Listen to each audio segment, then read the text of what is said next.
is that I don't see this case as a race case predominantly. I mean, I think for most people, this is a case of one race of people versus another race of people. And obviously, race is a part of the situation. Race is a part of, race is perhaps even central to the issue. But for me, the most important issue is the labor rights issue at this point in time. Um,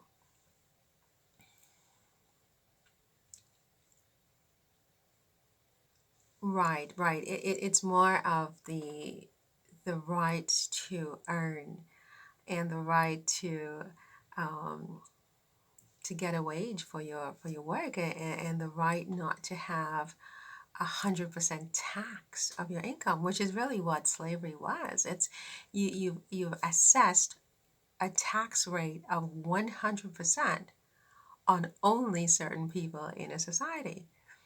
So the employers or de facto employers withheld fully 100% of the wages and income of the workers. And a part of that, I imagine, was paid in taxes to the government or tariffs or what the case may have been. But it's a tax of 100%. And that was assessed only on certain people. And like I tried to explain before, it's important to remember that these people had done nothing wrong.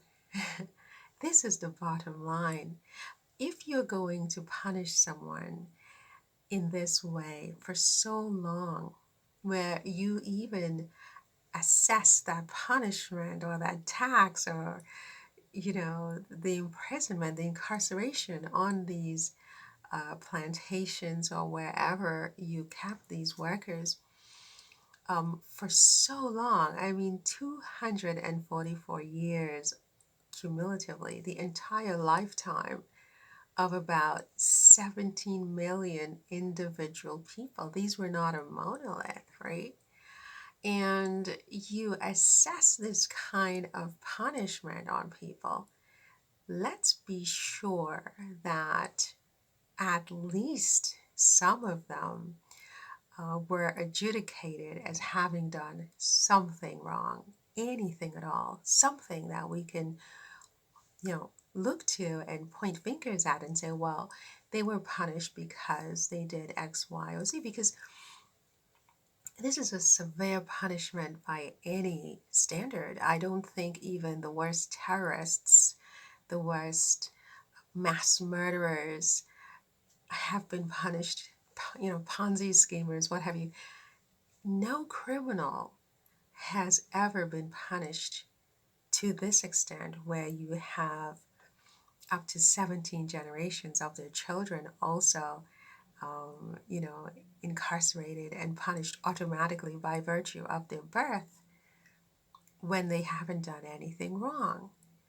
And I mean, I keep reading different sources to try to see whether perhaps, there's some record of these people having done something wrong. And I haven't found anything as yet, some kind of process by which at least some of these people were adjudicated as having done something wrong to merit this multi generational punishment. It is very important, I think, for the sake of history and for the sake of humanity, that we don't allow ourselves to forget that they did nothing wrong. They did nothing wrong. I mean, can you wrap your head around something like that? I mean, the German chancellor back in the 1960s, I've forgotten his name, Willy Brandt or something like that. I don't really remember. But he said, he was quoted as having said something to the effect of that, Germans must not forget history, the history of what the atrocities that occurred during the Third Reich. And, it's important to remember, and it's important to to go and this chancellor went to Israel and to even to France and other countries and try to make amends and to make a point uh, of committing to restitution and reparations by his country, by Germany.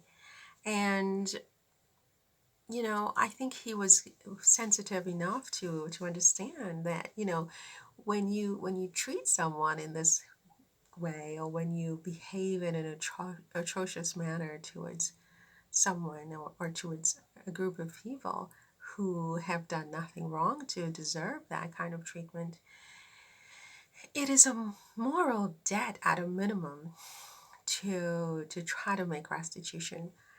The difference here is that I think it's more than a moral debt. I think that it is also a legal debt, and I think we have discussed this at length in other talks, where because of the existing law at the time, including the Magna Carta, which is really the central body of law that, or source of law that, I think creates a legal liability for both England and the United States in this case. It's clear to me that there is a legal debt that is owed, and one of the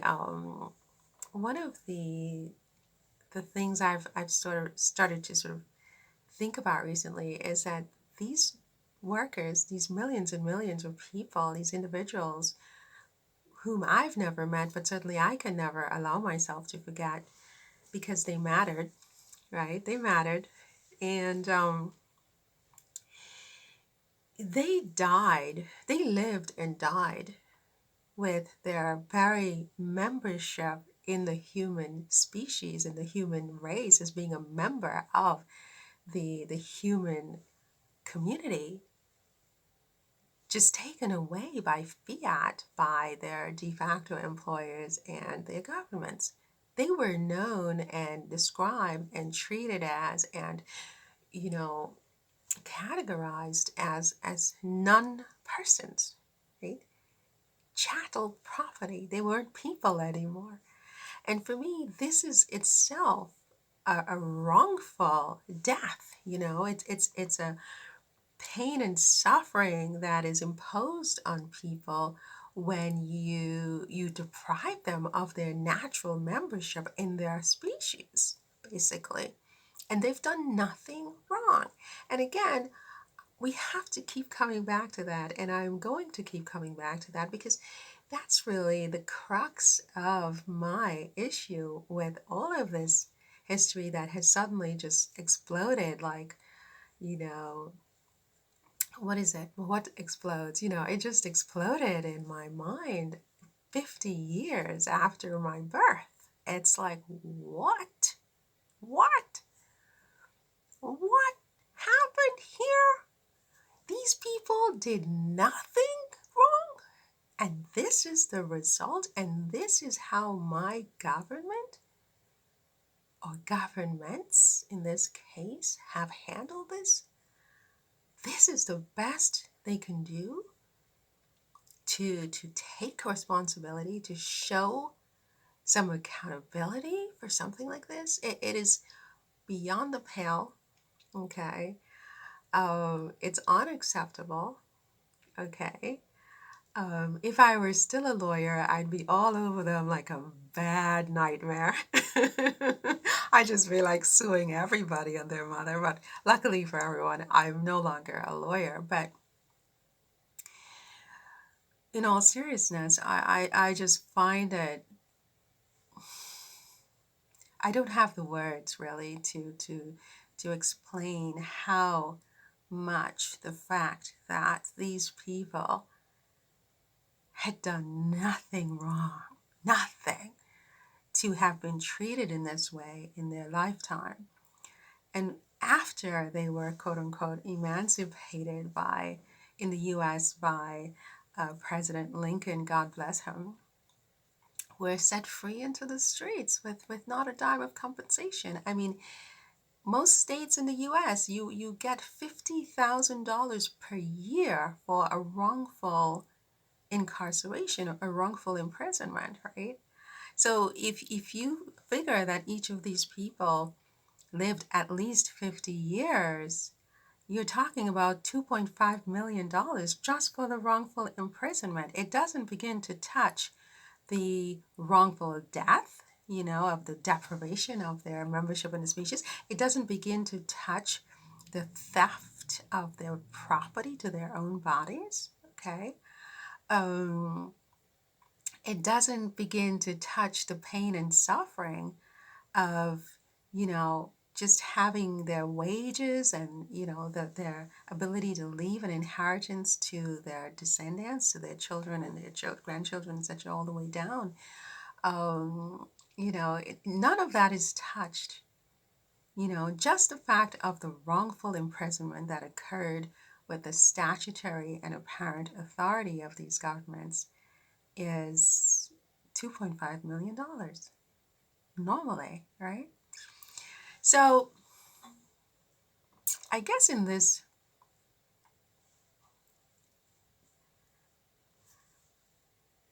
right. I guess in this video, the takeaway for this one is to remember or to remind people that these people, these individual human beings, each and every one of those 17 million people